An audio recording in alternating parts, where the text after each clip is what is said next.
Ano po, so ngayon, punta naman po tayo mga kababayan dito po sa isang balita na nakita natin.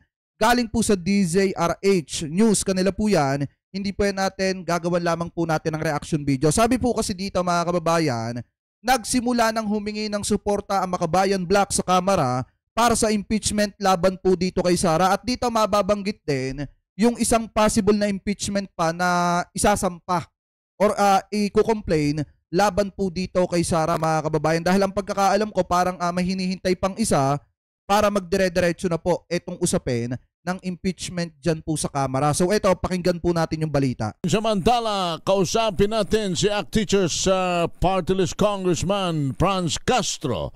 Ito ay may kinalaman doon sa impeachment na isinampa na sa Kongreso at ang balita natin ay marami pang nagpaplanong magsampa nito. Samantalang ang sabi mismo ng Pangulo,